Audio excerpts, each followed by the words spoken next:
Di zaman sekarang tuan-tuan, majoriti umat Nabi Muhammad ni tak tahu, tak ada yang faham, yang baca ayat ni berkali-kali hafal pun, hafal saja, tapi nak sedar apa yang Allah perintah, tak ada kesedaran. Wattabi' sabila man anaba ilaihi, hendaklah kamu ikut jalan agama orang yang benar-benar kembali kepada aku. Saya belajar agama yang sejak di bawah sampailah setinggi-tingginya. Semua ustaz-ustaz yang ajar saya tak ada sebut ini belajar tauhid tu. Saya ingatkan, ada tak? Ada tak? Guru Quran, kamu semua ingatkan, wattabi' sabila man anaba ilaihi. Kewajiban kita mesti kita cari guru yang benar-benar kembali kepada Allah. Kenapa? Summa ilayya marji'ukum. Karena kamu semua kembali ke tempat kembali kamu kepada aku. Hendaklah kamu dipimpin orang yang benar-benar kembali kepada aku, supaya kamu sampai kepada aku. Kenapa kita tak sedar? Karena kita sudah dihidangkan, diberi pendidikan Islam, sistem persekolahan. Daripada tadika, naik sekolah rendah, naik sekolah menengah, sampai universiti. Di peringkat universiti ada ijazah BA, MA, PhD. Jadi sistem pendidikan dan sistem persijilan penijazahan ini menghijab pikiran kita. Sehingga perintah Allah yang terang, wattabi' sabila man anaba ilaihi, tak ada seorang pun sedar. Pelik tak? Pelik tak? Cuba buka Quran ayat 15. Betul tidak? Surah Luqman ayat 15. Wattabi' sabila man anaba ilaihi.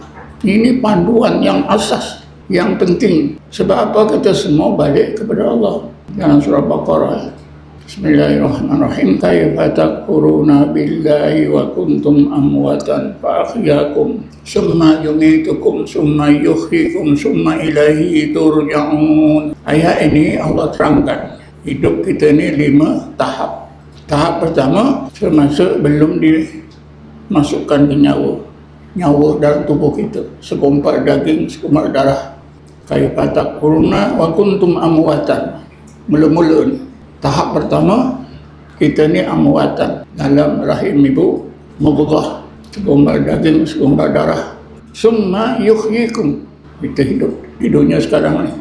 Kemudian Allah menghidupkan kamu sekarang.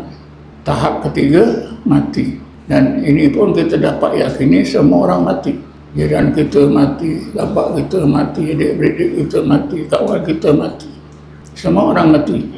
Raja mati, orang miskin mati, orang kaya mati, budak mati, orang tua mati. Tak ada kecuali summa yumitukum summa yuhyikum, dihidupkan nanti daripada kubur, hidup. Summa ilaihi turja'un, tahap yang akhir, kemudian kamu akan kembali kepada Allah. Sebab itulah kita diingatkan oleh Allah, ikut Rasulullah. Rasulullah tak ada, Allah bagi jalan. Kalau dah kamu tahu Rasulullah dah tak ada, dah meninggal, maka hendaklah kamu wattabi' sabila man anaba ilayya, ikutlah pengajaran agama, jalan agama orang yang benar-benar kembali kepada Allah. Tuan-tuan terfikir tak, siapa yang dimaksudkan oleh Allah man anaba ilayya? Siapa dia? Datuk Mufti ke?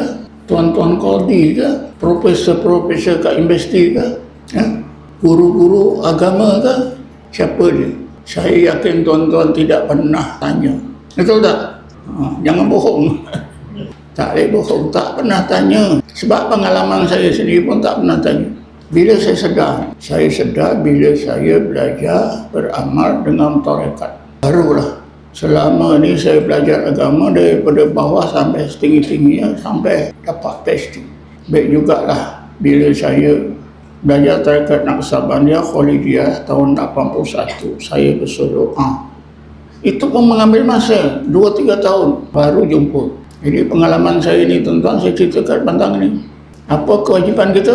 Apa dia? Mesti kita cari seorang mukmin yang memang dia kembali kepada Allah. Hidupnya itu kembali kepada Allah. Man anaba ilayya. Bukan ada tandanya. Kalau ada tanda dekat dahi, senang. Orang-orang macam ini, dia orang yang kembali kepada Allah sebenar ni, macam Tak ada. Kalau kita cari tak jumpa, ya. Karena kita cari dengan cara yang salah, tak jumpa. Siapa yang tahu? Saya tanya ya, siapakah yang tahu seseorang mukmin yang hidupnya itu benar-benar kembali kepada Allah? Jadi kita ikut jalan agamanya, kita akan bersama-sama orang alim ni balik kepada Allah, sampai kepada Allah. Semua jawab, siapa orang ni? Tak ada ya. Kita tak tahu. Sebab nak dicari tak jumpa. Siapa yang tahu? Yang tahu hanyalah Allah. Karena itu jalan nak menemui orang seperti ini, kita kena berdoa kepada Allah. Itu wajib berdoa kepada Allah. Ketika saya belajar, doa saya apa? Mudahkan belajar, luluskan, dapat apa? Natijah peperiksaan yang baik, dapat sijil, segera dapat kerja. Berdoa untuk dapat seorang guru yang disebutkan oleh Allah, wattabi sabila man anaba ilaih. Tak ada.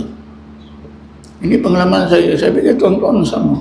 Tapi itulah, bila saya ikut tarekat Naqsabandiyah, Khalidiyah, sudah bersolok, barulah timbul. Ya. Timbul macam mana? Karena pimpinan guru saya itu, saya menyedari. Bila saya baca ayat ni, barulah ya berasa terperanjat. Tak sangka bila saya belajar tarekat Naqsabandiyah, Khalidiyah dari guru saya, Imam Ishaq, rupa-rupanya guru saya inilah orang yang disebut oleh Allah, antara orang yang disebut oleh Allah dalam Quran, wattabi sabila man anaba ilayya. Bagaimanapun tuan-tuan, di dalam Quran Allah ada terangkan ciri-ciri seorang mukmin yang benar-benar kembali kepada Allah. Ada. Siapa dia? Jawapannya ialah golongan ulul albab. Golongan ulul albab itulah golongan umat Nabi Muhammad, golongan orang mukmin yang benar-benar hidupnya itu kembali kepada Allah.